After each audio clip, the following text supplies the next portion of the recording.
आखिरकार वो घड़ी आ ही गई जिसकी असंख्य भारतीयों को वर्षों से प्रतीक्षा थी।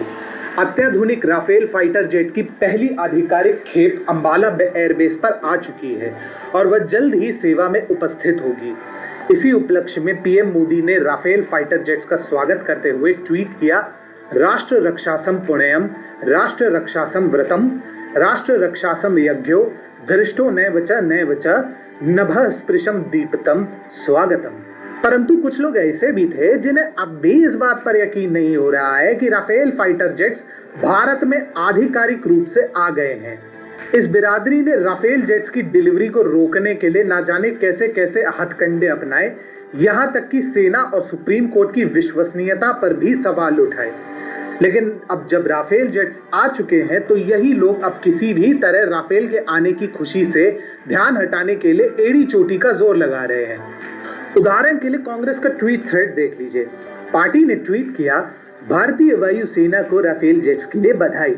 कांग्रेस की मेहनत और परिपक्व नीतियों के कारण ही आज राफेल फाइटर जेट्स भारतीय वायुसेना का हिस्सा है। कांग्रेस की मेहनत पर यदि भाजपा पानी ना फेरती तो आज भारत के पास 36 नहीं 126 राफेल जेट्स होते। ये राफेल जेट्स 2016 तक भारत के पास होते और सबकी कीमत सिर्फ 526 करोड़ होती। हम मजाक नहीं कर रहे हैं, ऐसा वाकई में कांग्रेस पार्टी ने अपने ट्विटर अकाउंट के माध्यम से बताया है। लेकिन ये कोई हैरानी की बात तो नहीं है, क्योंकि ये ट्वीट कांग्रेस के पूर्व अध्यक्ष राहुल गांधी के ट्वीट से हूबहू मेल खाता है।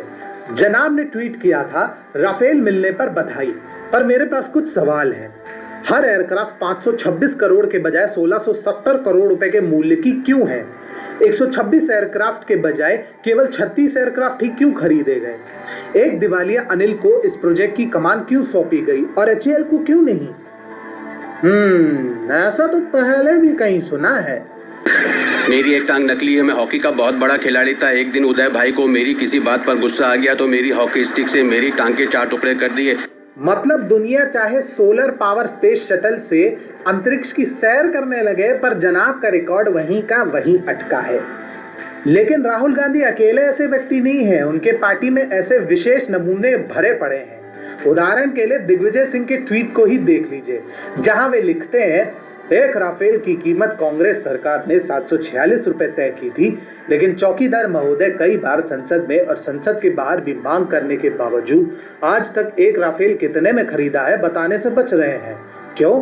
क्योंकि चौकीदार जी की चोरी उजागर हो जाएगी। चौकीदार जी अब तो उसकी कीमत बता दे।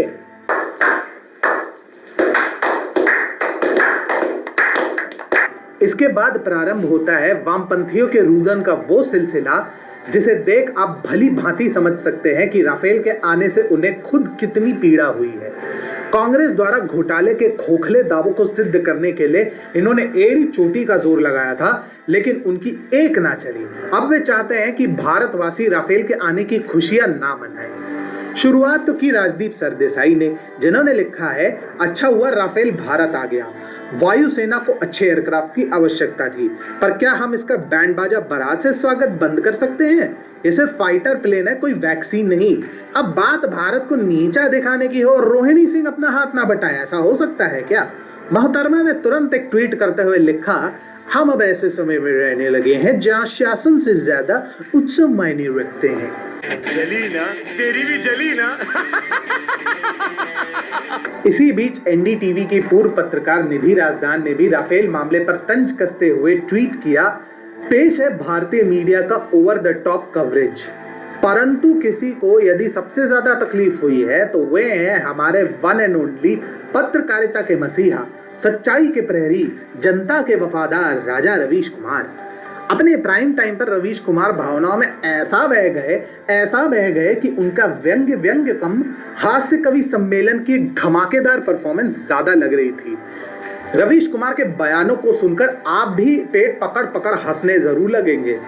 जनाब फरमाते हैं, जैसे 5 अगस्त को जब शिलान्यास के उल्लास में भारत डूबा होगा, तब वह दिन अपने आप ऐतिहासिक होगा। 500 साल बाद ऐसा ऐतिहासिक 5 अगस्त आने जा रहा है। आज 29 जुलाई है, लेकिन देखिए 5 की किस्मत।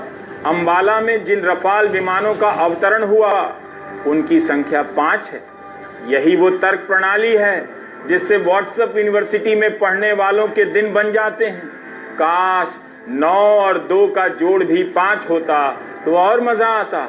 2 और 2 का 5 होता है, नहीं होता तो मुहावरा नहीं बनता। एनीवे, आप सभी ने अपनी सोच में अच्छे दिन की समझ का दायरा छोटा कर लिया है, जबकि आपको उससे भी बड़ा और व्यापक दिन दिया जा रहा है।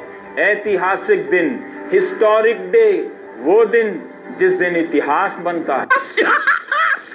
मस्त जोक मारा रे, ये हंस रहे हलकट हंस। सच कहें तो राफेल के मुद्दे पर इन लोगों का दुख देखते ही बनता है, क्योंकि इनके लाख कुतर्कों और अनेकों फर्जी मुकदमों के बावजूद ये लोग राफेल को भारत आने से नहीं रोक पाए। अब जब राफेल भारत आ ही गया है तो केवल भारत में ही नहीं बल्कि भारत के बाहर रह रहे शत्रु अब चैन की नींद दोबारा नहीं सो पाएंगे।